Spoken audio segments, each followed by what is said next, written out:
Jadi ikhwatanillah, kalau kita bahasanya ditanyakan mana yang paling afdal, orang tua dulu atau istri dan anak keturunan kita dulu, maka tentu saja ikhwatanillah dua-duanya porsinya sama sih sebenarnya.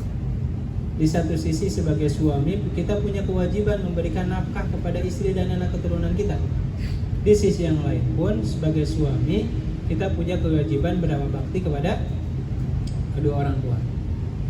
Ya, makanya dalam petikan firman Allah Ta'ala di surat An-Nisa ayat 39 itu kan dikatakan Ar-rijalu qawwamuna 'alan nisa, ayat 34 ya, mohon maaf, ayat 34. Ar-rijalu qawwamuna 'alan nisa bima faddalallahu ba'dahum 'ala ba'di wa bima anfaqu min amwalihim. Seorang suami itu punya kewajiban memberikan nafkah kepada istrinya bima anfaqu min amwalihim, dari sebagian penghasilannya. Sebagiannya lagi untuk siapa? Untuk orang tuanya. Meskipun kan kita belum bisa sampai seperti itu. Gitu ya.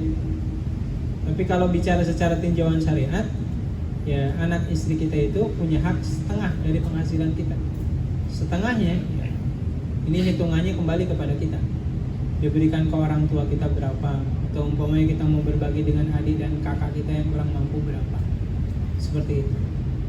Bahkan kalau berbicara tentang ukuran berapa sih nafkah yang harus diberikan oleh suami dalam seharinya, kalau kita yang mengikuti madhabnya Syafi'i, memang cukup sangat meringankan bagi kita. Imam Syafi'i memberikan patokan di surat Al-Maidah ayat 89. Sebenarnya ayat ini berbicara tentang masalah kifarat nadar.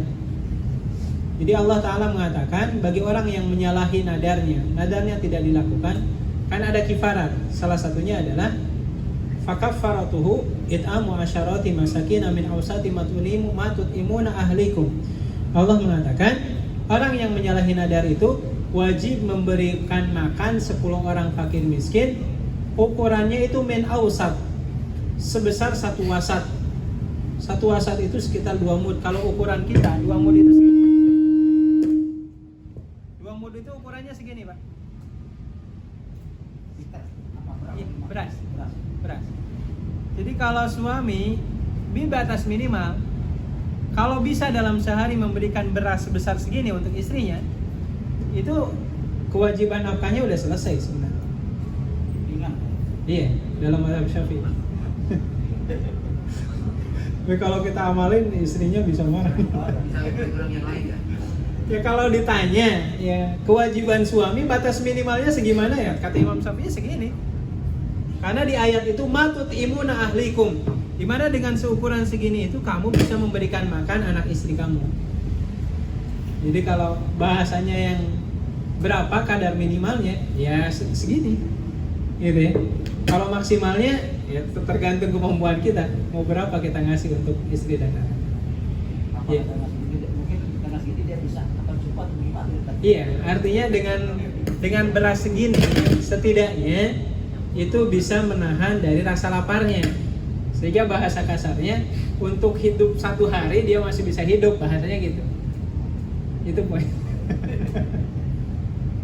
Kalau pandangan Imam Syafi'i seperti itu, didasari dari surat Al-Maidah ayat 89. Batas minimalnya satu cedupan.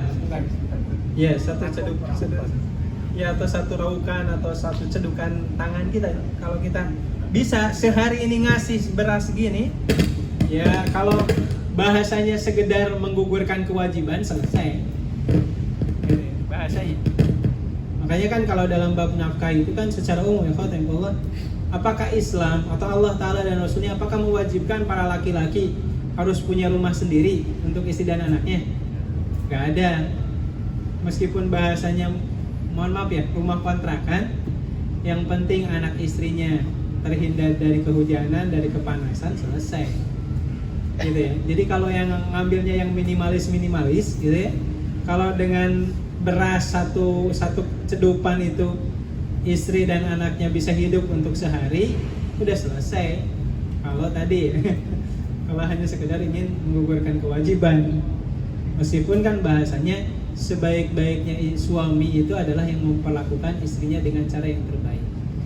Atau kalau di Al-Quran itu wa ashiruhunna bil ma'ruf, kata Allah, wahai para suami, pergaulilah istri kalian dengan cara yang baik. Makanya Allah Ta'ala dan Rasulnya itu menyebutkan istilah nafkah itu dengan istilah ma'ruf. Ma'ruf itu adalah apa yang menurut engkau baik dan menurut masyarakat engkau itu cukup. Seperti itu. Maka kalau ditanya mana yang paling afdal, dua-duanya afdal. Ya, di satu sisi kita selaku anak laki-laki punya kewajiban berbakti kepada orang tua kita, dan di sisi yang lain kita selaku para rumah tangga pun punya kewajiban untuk memberikan nafkah untuk istri dan anak. Yang penting jangan sampai tidak seimbang gitu. Apalagi mohon maaf banyak rumah tangga yang hancur berantakan karena orang tuanya terlalu ikut campur, terlalu ngontrol keuangan anaknya. Itu bukan sesuatu yang baik. Gitu. Dan lumrahnya orang tua kan biasanya orang tua nggak pernah hitung-hitungan kan, karena orang tua yang baik itu pasti ikhlas. Karena dia meniatkan hadirnya anaknya itu bukan dijadikan sebagai investasi di masa tuanya, bukan, tapi anak itu dijadikan sebagai investasi di akhirat nanti. Seperti itu. Allah.